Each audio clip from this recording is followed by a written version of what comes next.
আসসালামু আলাইকুম, কেমন আছেন সবাই? তো আমাদের এদিকে মেলা গেছিলাম। তো আইরিন এই মাছটা নিয়ে এসেছে মেলা থেকে। তো আপনাদের সবাইকে দাওয়াত মাছের। আইরিনে মাছ জবাই করে সবাই দাওয়াত দিব। তো এই যে মেলা থেকে কিনে আইছি দেখেন, এটা অনেকেই চিনেন, আবার অনেকে নাও চিনতে পারেন। এটা হচ্ছে শাপলা পাতা মাছ। তো আমি কাইটটা একটু নিয়ে এসেছি। এটা নাকি 14 মণ ওজন ছিল এই শাপলা পাতা মাছটার। তো আমি এইখানে আনছি প্রায় 1200 টাকার উপরে মাছ। এইটুক মাছ অনেক দাম আমাদের এদিকে, আর মেলা ছাড়া তো এই মাছ পাওয়াই যায় না। তো এটা ফালাই দিব আমি, এই যে উপরের এটা ফালাই দিব, অনেক শক্ত গরুর জিব্বার মতো। আর এটাও ফালাই দিব। চলেন আজকে সুন্দর করে কাইটটা সুন্দর করে রান্না করব মাছটা। তো চামড়াটা দেখেন আমি কতখানি চুলা নিছি, এই যে ছুরি দিয়ে আস্তে আস্তে করে এই যে চুলা যায়। তো ওই পাশেটা আমি চুলবো, আগে এটা চুলা নেই। আর এই মাছ কবে যে খাইছি ভুলে গেছি ছোটবেলা। তো এই কারণে আমি আরো মেলা থেকে গিয়ে আনছি, দেখি খাইয়া মাংসের মতো রান্না করব সব মশলা দিয়া। এই পাশের পুরাটা চুলা নিছি দেখেন, ওই এই পাশের পুরাটা এই যে চুলা নিছি। আর অল্প একটু আছে, এই যে চামড়াটা ছুরি দিয়ে খুব সহজে চুলা ফেলাইছি। চামড়াটা অনেক শক্ত, এটা অনেক শক্ত, মানে গরুর জিব্বা যারা খাইছেন তারা তো জানেন এই যে গরুর জিব্বার মতো শক্ত। আর এটা দিয়ে খাওয়া যায় গরুর জিব্বার মতোই। তো এই যে চামড়াটা পুরাটা চুলা নিচ্ছে আমি, চামড়াটা ফালাই দিব আর মাছটা কাটতে নিব। মাছটা এত বড় ছিল বাজারে, মানে 14 মণ একটা মাছ, কত না বড় হইতে পারে, খুবই সুন্দর দেখা গেছে। আর আমি তো কবে এই মাছ খাইছি ভুলে গেছি। তো আমি একটু বড় বড় পিস করব, কারণ এটা ছোট হয়ে যাব আর আমি বাইজা রান্না করব মাছটা। তো এইভাবে কাটতে নিব পুরাটা মাছ। মাছটা কাটতে এত ভালো লাগতেছে, মানে খুবই নরম। আর এই মাছ তো মনে হয় এই পুরাটাই খাওয়া যায় না, কবে খাইছি ভুলে গেছি গা, মানে মনে ছোট্টবেলা খাইছিলাম। তা আমাদের এদিকে মেলা ছাড়া এই মাছ পাওয়া যায় না, শুধু মেলাতে পাওয়া যায়। গরু মাংস খাই না, 800 টাকা কেজি, কিন্তু বাজারে যায় দেখি এই মাছ 700 টাকা কেজি। মানুষ জিগায়ও না দাম, সবাই মানে কাইটা কাইটা নিয়ে যাইতেছে, পাওয়া যায় না যে মাছ।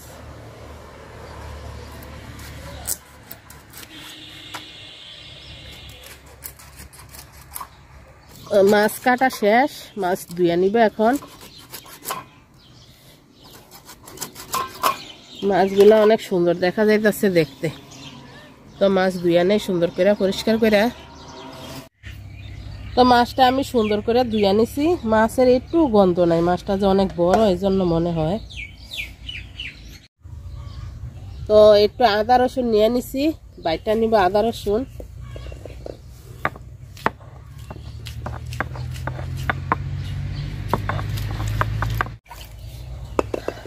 আদা রসুন বাটা হয়ে গেছে, তুলে নিব।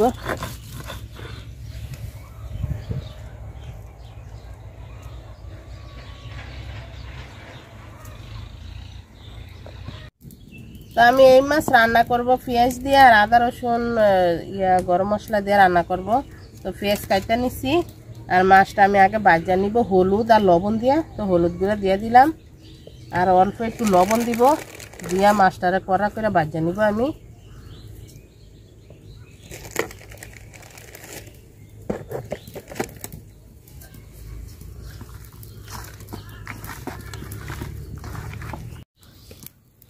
তো পাতিল গরম হয়ে গেছে, তেল দিয়ে দিলাম। তো পাতিলের তেল গরম হয়ে গেছে, আমি মাছ দিয়ে দিব।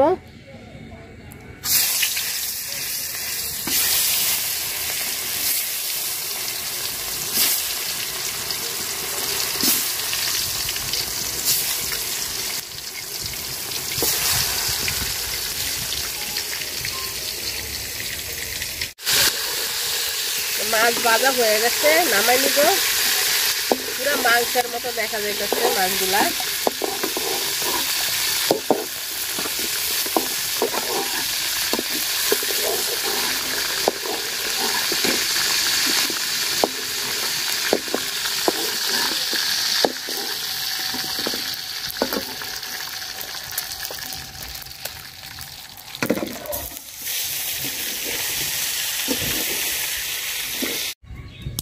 তো মাছ ভাজা নিচ্ছি আমি সবগুলা। তো মাছ ভাজার পাতিলে আমি আরেকটু তেল দিয়ে দিব। মাছ ভাজতে ভাজতে নিচেতে লেগে গেছে গা, আরেকটু তেল দিয়ে এটাতে রান্না করে নিব।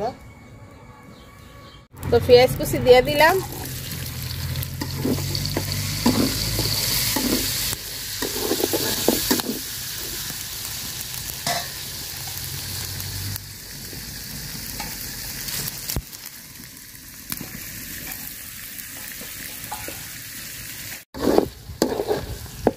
পেঁয়াজটা আমি ভাজা ভাজা করে নিচ্ছি। আদা রসুন বাটা দিয়ে দিলাম।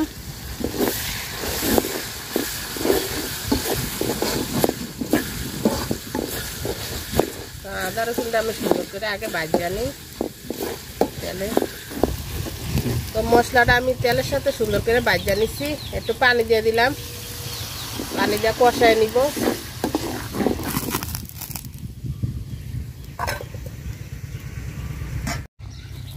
তো একটু জিরার গুঁড়া দিয়ে দিলাম, আর দিয়ে দিব মরিচ গুঁড়া,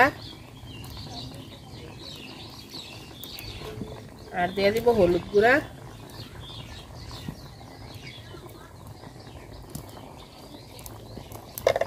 আর লবণ দিয়ে দিব, লবণ। তো মশলাটা আমি সুন্দর করে কষাই নিছি। এখন মাছগুলা দিয়ে দিব।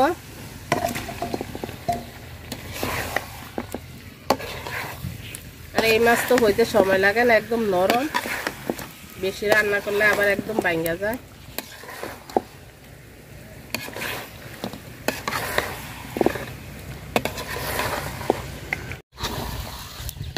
মাছটা আমি সুন্দর করে কষাই নিচ্ছি। একটু ঝোলের পানি দিয়ে দিব সিদ্ধ হওয়ার জন্য।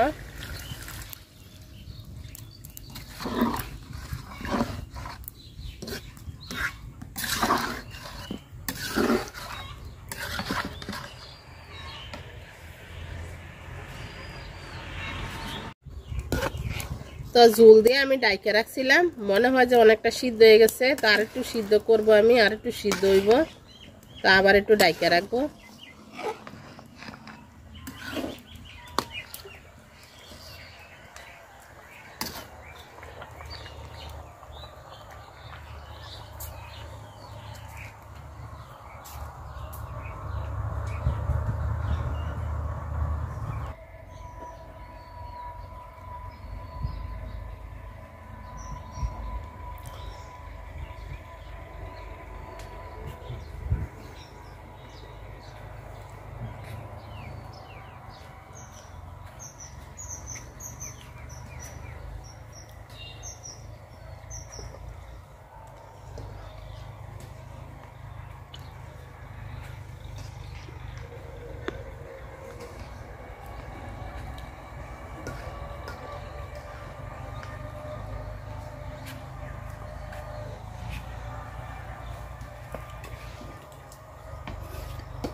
তরকারি আমার হয়ে গেছে, মাছ একদম সিদ্ধ হয়ে গেছে। আর আমি এরকম আস্তে আস্তে রাখবো, মানে আর একটু লাড়া দিলে ভাঙা যাবো। একটু জিরা গরম মশলার গুঁড়া দিয়ে আমি নামাই দিব। জিরা গরম মশলার গুঁড়া। তো যারা যারা এতক্ষণ ধরে ভিডিওটা দেখছেন সবাই অনেক অনেক অনেক ধন্যবাদ। তো ভিডিওটা ভালো লাগলে লাইক কমেন্ট শেয়ার করেন। আর ইউটিউব থেকে দেখলে অবশ্যই সাবস্ক্রাইব করে দিয়েন যদি ভিডিওটা ভালো লাগে। আল্লাহ হাফেজ, সবাই খুব ভালো থাকেন।